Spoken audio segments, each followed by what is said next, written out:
मैं आता हूँ तेरे पास, प्रभु यीशु मेरे मसीह, मेरे पापों के लिए ही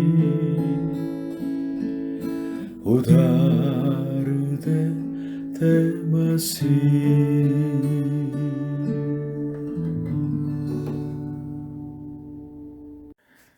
हालेलुया। प्रभु यीशु मसीह जी आप सभी को आशीष दे। मानव जाति का शुरुआत कब से है? बाइबल बताती है ये कोई संयोग से नहीं, वरन परमेश्वर के सृष्टि से। किसने मानव जाति को बनाया? बाइबल का परमेश्वर ने। अनेक देवी देवताओं ने मिलकर नहीं बनाए। उस एकमात्र परमेश्वर ने सारे भूमंडल को बनाया और मानव जाति को बनाया और आपको मुझको बनाया। इसके बारे में बाइबल के सबसे पहले किताब उत्पत्ति पहले अध्याय 27 पद में इस तरह लिखा है कि तब परमेश्वर ने मनुष्य को अपने स्वरूप के अनुसार उत्पन्न किया। अपने ही स्वरूप के अनुसार परमेश्वर ने उसको उत्पन्न किया। नर और नारी करके उसने मनुष्यों की सृष्टि की। इसलिए मानव जाति और सारे संसार सृष्टि ही है और उनके सृजनहार परमेश्वर के सामने हमेशा खड़े हैं। पहले आदमी आदम उसके सृजनहार परमेश्वर के सामने हमेशा है और उससे भाग नहीं सकता। वैसे ही आपका भी है। जैसे आदम ने भले बुरे के ज्ञान का पेड़ का फल को खा के परमेश्वर की आज्ञा को तोड़ दिया, पाप किया है, वैसे ही आपने भी, मैंने भी उसी परमेश्वर के विरोध में पाप किया। जो परमेश्वर सृजनहार को नहीं जानते या उनकी इच्छा को जानते हुए भी उनकी आज्ञा नहीं मानते, उन सारे मानव जाति का जीवन पाप ही है। इसलिए सारे मानव जाति को उसी परमेश्वर की पाप क्षमा की आवश्यकता होती है और उसी एकमात्र परमेश्वर ने पाप में गिरे हुए मानव जाति को बचाने के लिए अपने एकलौते पुत्र को हमारे लिए पाप के प्रायश्चित बना लिया है, ताकि हमें मुक्ति का मार्ग मिले। हालेलुया। तो प्रश्न आ जाता है, संसार के इतने देवी देवताओं का अर्थ क्या है? इंडिया में 33 करोड़ देवताओं के बारे में या जापान में 80 लाख देवता के बारे में और अलग अलग देशों के अंदर इतने देवता के बारे में हम क्या कहें? बाइबल क्या कहती है? बाइबल ये कहती है कि परमेश्वर से दूर किए गए आदम के संतान यानी पापों में जो पड़े हुए मनुष्यों के कल्पना है ये सब। इस बात को सुन के आपको तकलीफ हो सकते हैं, लेकिन बाइबल ये बताती है कि आत्मिक राह खो बैठे मनुष्यों की गड़बड़ी है और इसके पीछे परमेश्वर के विरोध में खड़े हुए, पाप में गिरे हुए स्वर्गदूतों का धोखा इसमें छिपा है। मनुष्य कौन है? मनुष्य सृजनहार, मुक्तिदाता और न्यायी उसी एकमात्र सच्चे परमेश्वर की आराधना के लिए बनी हुई सृष्टि है। लेकिन मनुष्य पाप में गिरे, उस परमेश्वर से दूर किए गए हैं और अभी अनेक देवी देवताओं के पीछे उनकी उपासना करते हैं। धार्मिक जीवन तो जीते हैं, लेकिन वास्तव में उसी परमेश्वर के आनंद जीवन से बहुत दूर दूर चले गया है। इसलिए मनुष्यों को परमेश्वर की मुक्ति की आवश्यकता होती है। आज के वचन पहले राजा 18वीं अध्याय इस मानव जाति के तथ्य को, हालत को ठीक से हमें दिखाते हैं। पहले राजा 18वीं अध्याय 20 से 24 हम पढ़ेंगे। तब आहाब ने सारे इस्राएलियों को बुला भेजा और नबियों को कर्मेल पर्वत पर इकट्ठा किया और एलिया सब लोगों के पास आकर कहने लगा, तुम कब तक दो विचारों में लटके रहोगे? यदि यहोवा परमेश्वर हो तो उसके पीछे हो लो, और यदि बाल हो तो उसके पीछे हो लो। लोगों ने उसके उत्तर में एक भी बात न कही। तब एलिय्याह ने लोगों से कहा, यहोवा के नबियों में से केवल मैं ही रह गया हूँ, और बाल के नबी 450 मनुष्य हैं। इसलिए 2 बछड़े लाकर हमें दिए जाएं, और वे एक अपने लिए चुनकर उसे टुकड़े टुकड़े काट कर लकड़ी पर रख दें, और कुछ आग न लगाएं। और मैं दूसरे बछड़े को तैयार करके लकड़ी पर रखूंगा और कुछ आग न लगाऊंगा।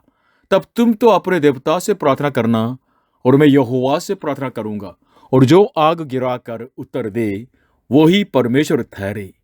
तब सब लोग बोल उठे, अच्छी बात।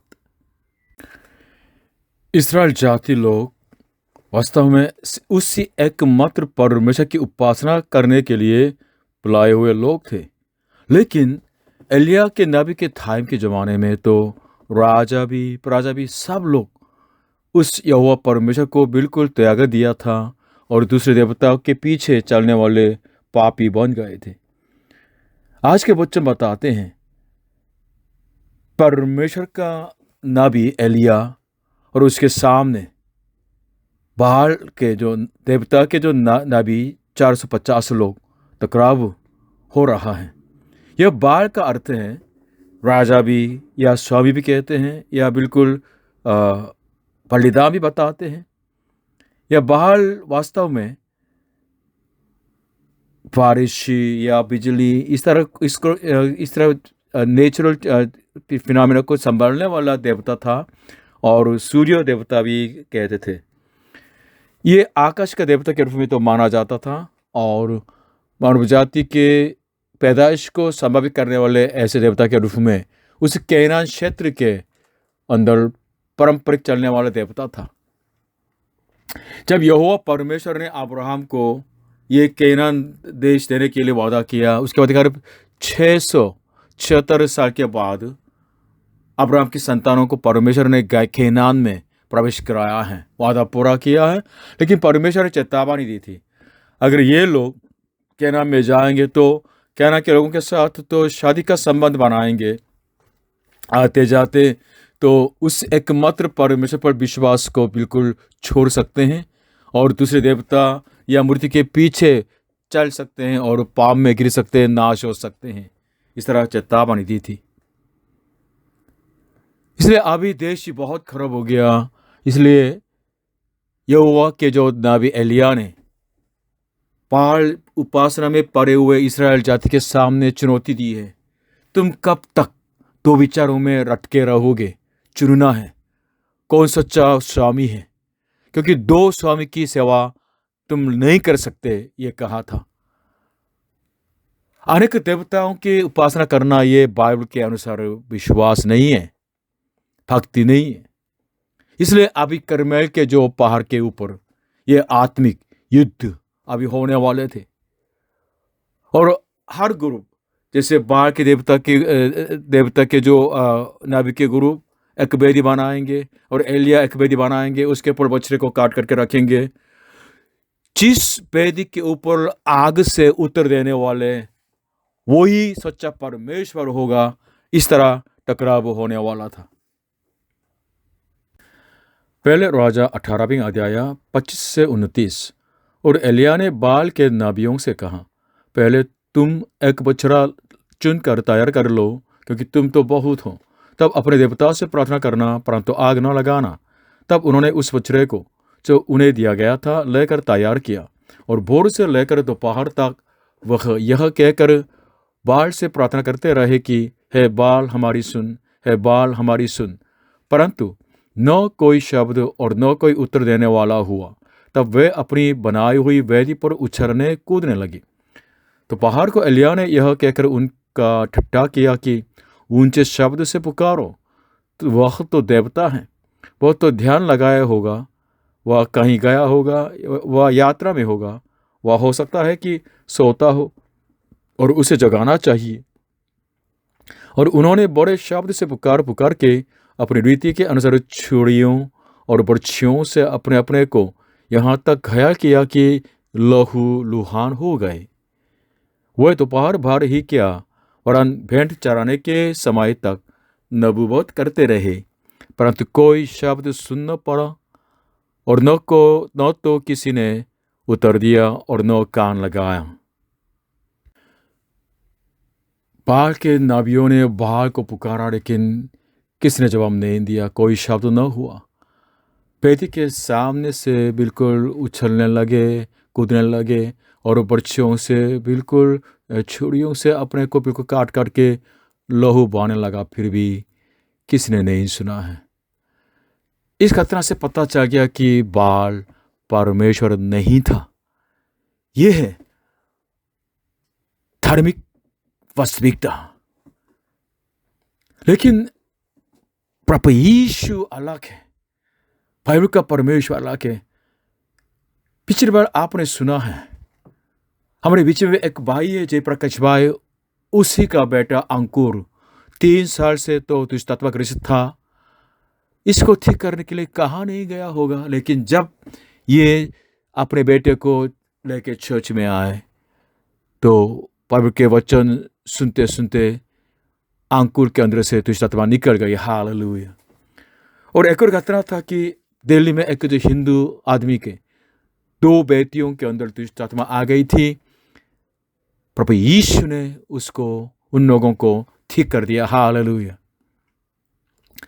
संसार बताती है कोई भी धर्म को चुनो, कोई भी देवता को चुनो, कोई बात नहीं, सारे देवता एक जैसा होता है। किसी भी देवता से आप विनती कर सकते हो, लेकिन बाइबल का जवाब अलग से है, बिल्कुल अलग से है। बाइबल बताते हैं सिर्फ उसी एकमात्र सच्चे परमेश्वर के पास जाना है, उसी से प्रार्थना करना है, क्योंकि वही सृजनहार परमेश्वर, मुक्तिदाता परमेश्वर और न्यायी परमेश्वर है। उसी के सामने हमारे समाज को लेकर जाना है। इसलिए प्रभु यीशु ने प्रार्थना के बारे में बताया कि यूहन्ना के रचित सुसमाचार 14 अध्याय 14 13 से 14 तक, और जो कुछ तुम मेरे नाम से मांगोगे वही मैं करूँगा, कि पुत्र के द्वारा पिता की महिमा हो। यदि तुम मुझसे मेरे नाम से कुछ मांगोगे तो मैं उसे करूँगा। In English, John 14:13-14, and I will do whatever you ask in my name, so that the Son may bring glory to the Father. You may ask me for anything in my name, and I will do it. हमारे प्रभु यीशु जीवित है और उसी के नाम से प्रार्थना करने से सुनने के लिए, उस प्रार्थना को सुनने के लिए प्रभु यीशु ने वादा किया है। हालेलुया। पहले राजा 18 अध्याय 30 से 35। तब एलिया ने सब लोगों से कहा, मेरे निकट आओ, और सब लोग उसके निकट आए। तब उसने यहोवा की वेदी की जो गिराई गई थी मरम्मत की। फिर एलिया ने याकूब के पुत्रों की गिनती के अनुसार, जिसके पास यहोवा का यह वचन आया था कि तेरा नाम इस्राएल होगा, 12 पत्थर छांटे और उन पत्थरों से यहोवा के नाम की एक वेदी बनाई, और उसके चारों ओर इतना बड़ा एक गड्ढा खोद दिया कि उसमें 2 सवा बीज समा सके। तब उसने वेदी पर लकड़ी को सजाया और बछड़े को टुकड़े टुकड़े काट कर लकड़ी पर धर दिया और कहा, 4 गड्ढे पानी भर के होमबलि पशु और लकड़ी पर उंडेल दो। तब उसने कहा, दूसरी बार वैसा ही करो। तब लोगों ने दूसरी बार वैसा ही किया। फिर उसने कहा, तीसरी बार करो। तब लोगों ने तीसरी बार भी वैसा ही किया, और जल वेदी के चारों ओर बह गया और गड्ढे को भी उसने जल से भर दिया। एलिया ने पहले यहोवा की वेदी की मरम्मत की, गिरी हुई वेदी को ठीक कर दिया है। और याकूब उनके पूर्वजों में से एक था, उसके 12 बेटे थे, तो उसके सिंबल के लिए 12 पत्थरों को छांटे और उन पत्थरों से यहोवा की वेदी बनाई। याकूब कौन था? वो व्यक्ति था कि परमेश्वर ने उसके नाम इस्राएल से चेंज कर दिया था। उसके 12 बेटों के द्वारा इस्राएल के 12 गोत्र हो गए और ये एक देश बन गया था, और परमेश्वर उन्हीं का परमेश्वर था। पुराना नियम के ज़माने में परमेश्वर के पास जाने का मतलब, उनकी आराधना का मतलब है यहोवा परमेश्वर की वेदी को बनाना था। और उस वेदी के चारों तरफ इस तरह काफी खुदवाई कर कम से कम 14.6 लीटर के जो बीज वो रखने के लिए इस तरह स्पेस खुदवाया। इसके बाद लकड़ी वगैरह, बछड़े वगैरह रख के तो तैयार कर रहे थे। लेकिन अजीब सी बात है कि 4 गड्ढे के पानी से 3 बार पानी उंडेलने के लिए एलिया ने कहा, क्यों? अभी तो मुकाबला कैसे होने वाला था? आग से उत्तर देने वाला परमेश्वर के बारे में। लेकिन अभी क्यों इतना भिगो रहे हैं वास्तव में इतने पानी? क्योंकि पानी पूरा बह रहे थे ऊपर से, वेदी से, और चारों तरफ बिल्कुल गड्ढे में भी पानी बढ़ गया। क्या मतलब है? एलिया को मालूम था परमेश्वर भयंकर जो आग से उतर देने वाले हैं। इस बात के आश्वासन से ये कार्य किया था। भाइयों बहनों, हमें भी अपने व्यक्तिगत जीवन में, विश्वास के जीवन में जो गिरी हुई यहोवा की वेदी को बिल्कुल ठीक करना है। परमेश्वर के प्रति हमारी आराधना को फिर से प्राप्त करनी होगी। और जब हम प्रार्थना करते हैं, परमेश्वर के वादे को बिल्कुल थामे रहें, ताकि हम आश्वासन के साथ परमेश्वर के पास आएं और उनकी महिमा को देखें। हालेलुया। पहले राजा 18वीं अध्याय 36 से 40। फिर बेंत चढ़ाने के समय एलिया नबी समीप जाकर कहने लगा, हे इब्राहिम, इसहाक और इस्राएल के परमेश्वर यहोवा, आज यह प्रकट कर कि इस्राएल में तू ही परमेश्वर है और मैं तेरा दास हूँ, और मैंने ये सब काम तुझसे वचन पाकर किए हैं। हे यहोवा, मेरी सुन कि ये लोग जान ले कि हे यहोवा, तू ही परमेश्वर है और तू ही उनका मान लौटा लेता है। तब यहोवा की आग आकाश से प्राप्त हुई और होमबलि को लकड़ी और पत्थरों और धूलि समेत भस्म कर दिया, और गड्ढे में का जल भी सुखा दिया। ये देख सब लोग मुख के बल गिरकर बोल उठे, यहोवा ही परमेश्वर है, यहोवा ही परमेश्वर है। एलिया ने उनसे कहा, बाहर के नबियों को पकड़ लो, उनमें से एक भी छूटने न पाए। तब उन्होंने उनको पकड़ लिया और एलिया ने उन्हें नीचे किशोन के नाले में ले जाकर मार डाला। एलिया ने क्या प्रार्थना की? उसकी प्रार्थना यह थी कि हे परमेश्वर, इस बात का प्रमाण हो जाए कि आप ही परमेश्वर है और मैं आपका दास हूँ, और आप इन कामों के द्वारा लोगों के मन को बिल्कुल वापस आपके पास लाने वाले हैं, लोगों को पश्चाताप कराने वाले हैं।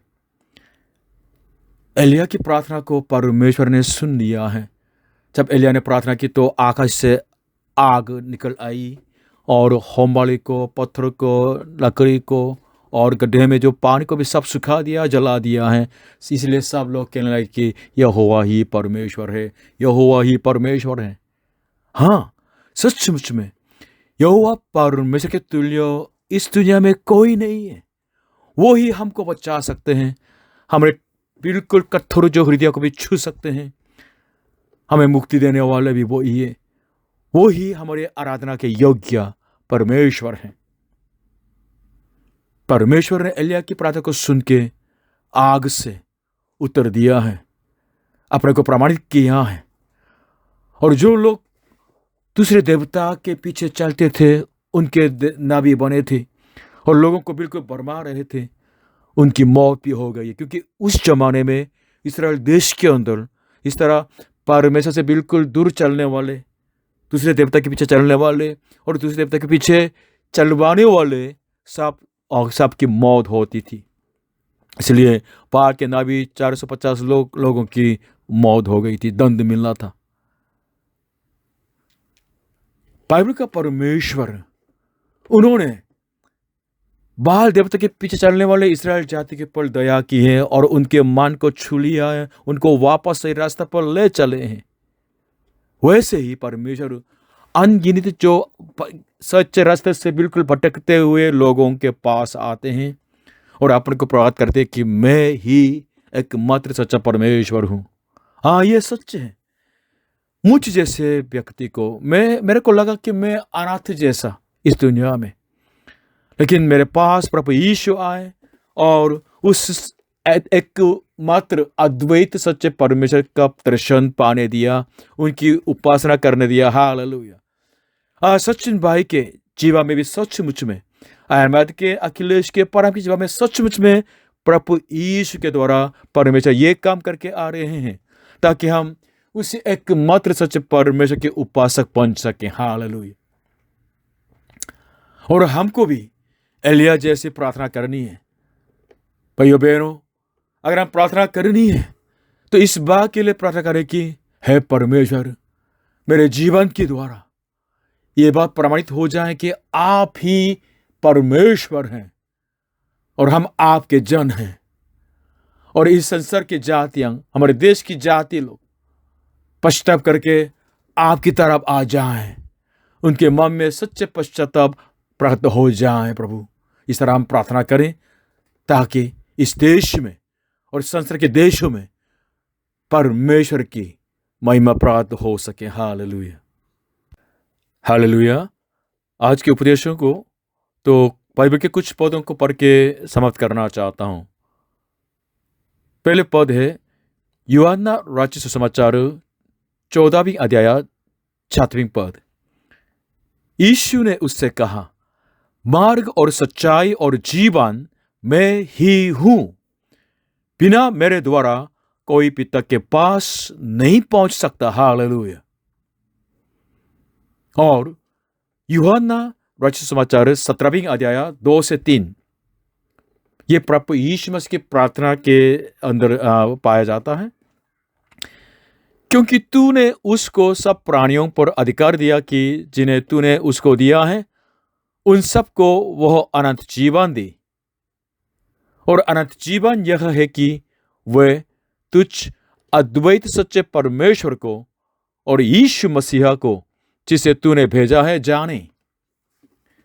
मानव जाति के लिए एकमात्र मार्ग, सच्चाई और जीवन प्रभु यीशु मसीह आपको बुलाते हैं। अगर आप प्रभु यीशु पर विश्वास करेंगे, प्रभु यीशु को जानेंगे, तो प्रभु यीशु को भेजने वाले उस एकमात्र सच्चे परमेश्वर को भी जान जाएंगे। ये ज्ञान सचमुच में आपको अनंत जीवन दिलाते हैं। यही है सच्चे ज्ञान के द्वारा मुक्ति पाना। इसलिए आप कभी मत सोचिए कि आपके आत्मा ईश्वर का बिल्कुल स्वभाव का एक अंग है। इस तरह धोखा मत दीजिए, धोखा मत खाइएगा। यह सिर्फ सृष्टि के घमंड है, पापी के मूर्खता है। मनुष्य ईश्वर नहीं हो सकते, मनुष्य अपने को नहीं बचा सकते हैं। सिर्फ मुक्तिदाता को पाने से, मुक्तिदाता से मिलने से, यानी प्रभु यीशु को पाने से जीवित परमेश्वर का दर्शन पा सकते हैं। हालेलुया। और अंतिम पद के बारे में यशायाह की किताब 45-22 पद में इस तरह है, तुम प्रचार करो और उनको लाओ, हाँ वे आपस में सम्मति करें। किसने प्राचीन काल से ये प्राप्त किया? किसने प्राचीन काल में इसकी सूचना पहले ही से दी? क्या मैं यहोवा ही ने यह नहीं किया? इसलिए मुझे छोड़ कोई और दूसरा परमेश्वर नहीं है।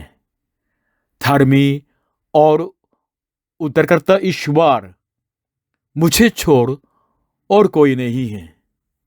हे पृथ्वी के दूर दूर के देश के रहने वालों, तुम मेरी ओर फिरो और उद्धार पाओ।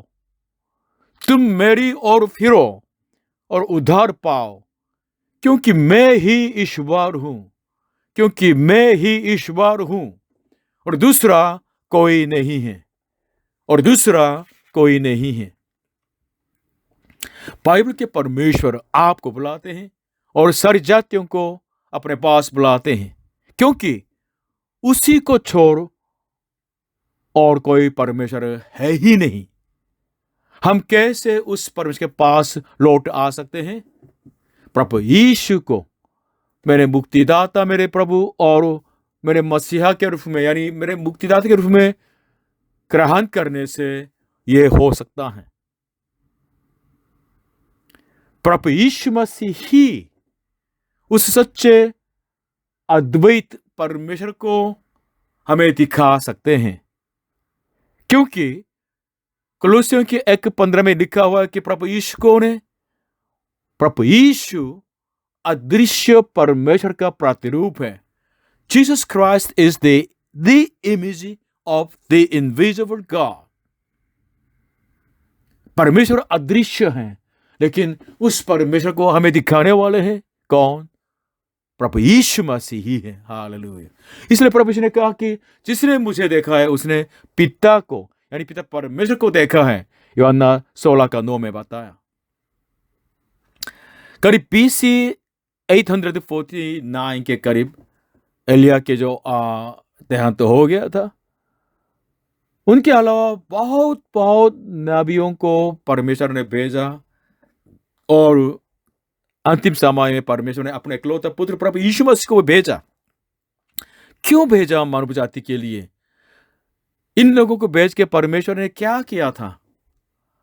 उनका काम यही है कि पापी लोग पश्चाताप करके उस एकमात्र सच्चे परमेश्वर के पास लौट आए, उस सच्चे परमेश्वर को जान जाएं। भाइयों बहनों, हमेशा याद रखें कि हम अपने पापों को मानते हुए पश्चाताप करें और प्रभु यीशु मसीह पर विश्वास करके उसी एकमात्र परमेश्वर, सच्चे परमेश्वर के पास लौट आए, शांति पाएं, अनंत जीवन पाएं। हालेलुया। प्रभु यीशु मसीह जी आप सभी को आशीष दें। आमीन।